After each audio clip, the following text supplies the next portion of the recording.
Sitting at home, watching a Butler game, you may just see the 10 people on the basketball court while the clock ticks down. What you don't see is the pride, the passion, the energy behind 9,000 others in the stands. There is something to be said about home court advantage, especially in college basketball. And at the heart of it all, the student section.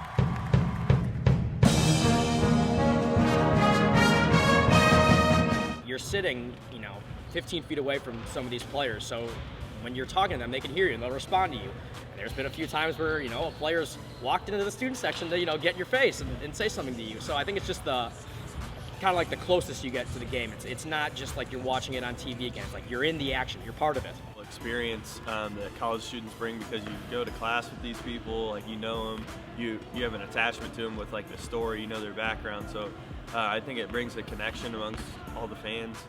I think it just shows how much spirit we have at this school and how cool the college campus, college crowd can be when teams get invested and fans get invested in the program. We have games like College Game Day, and when everyone's super psyched about one thing, especially in a place like Hinkle, this place is just built to be loud and rocking. And whether it's Austin Etherton going in for a huge dunk and then yelling at the student section because he's so pumped and hyped from it, or just Roosevelt just taking the game away from Gonzaga like that. This place, the atmosphere of the game has a lot more attachment. And you can feel that. You can definitely feel that. If your team's down by 6, it might be a little bit harder for them to get back and hyped into the game than it would be if the place was rocking like Hinkle. Because the way Hinkle's set up, we're literally right in their ear, and we're able to scream at them, yell weird things at them, just get them confused. And even the refs have pointed out that this is their favorite place to ref in the Big East Conference. So that just says something that we're not only fun when we do it, but we're kind of like, I would say we're kind of polite.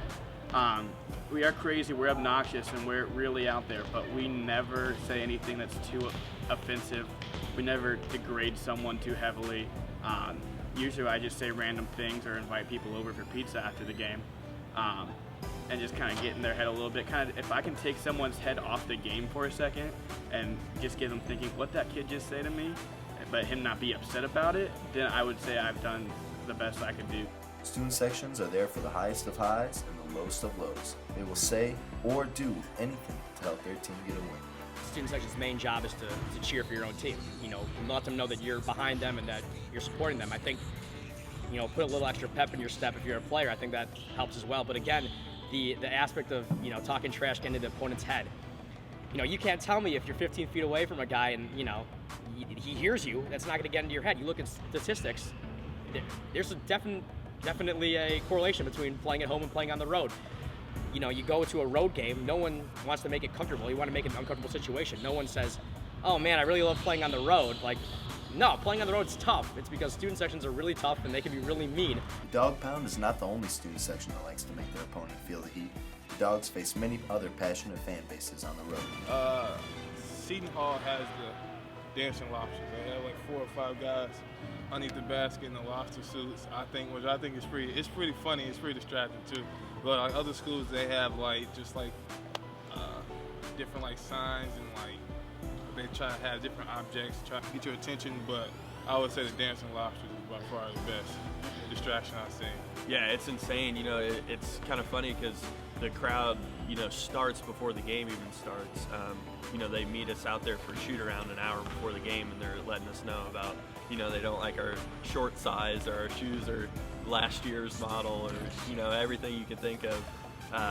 They do research too, like they'll look up your girlfriend's name or your mom's name or what'd you do in high school, it got you in trouble or something. So I think it's pretty cool that that they put that much time into it. But as a player, you don't want to let that affect you. I've seen guys that aren't performing well. That just adds to it. They go. It's like a landslide. They go down even further than they would have been. You know what I mean? It's that energy or atmosphere wasn't there.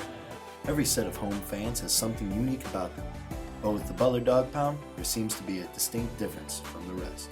I would say our Dawg Pound is special in a way. It's on both sides of the basket. So in the first half, you see them. In the second half, you come back and you see them. And they always try to stay together on the chance. They're holding up the 3 signs, holding up whatever they have in the Dawg Pound. That we have the super fan that sticks out. With Ari, Marco, and Kevin from my past 4 years or whatever. Those guys really stick out as to how much time they put into finding research on the other opposing players and stuff like that. I think that's really entertaining for us to hear while we're warming up on the other end. You know, just the fans in general, they have some certain plays that they get excited about, whether that be a three-pointer or a dunk, you know, and this place erupts. You have a lot of timeouts coming up right behind that, you know, opposing coaches calling timeout because it just gets, the energy in here just gets wild. So I think that's what separates Butler from a lot of other schools.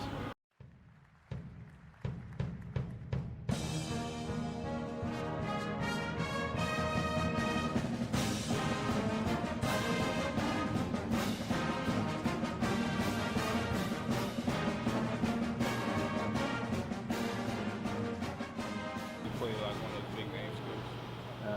Gotta get one Dawg Pound chant real quick for me. You see how Dawg Pound real loud twice. The free throw Dawg Pound. Dawg Pound. Dawg Pound.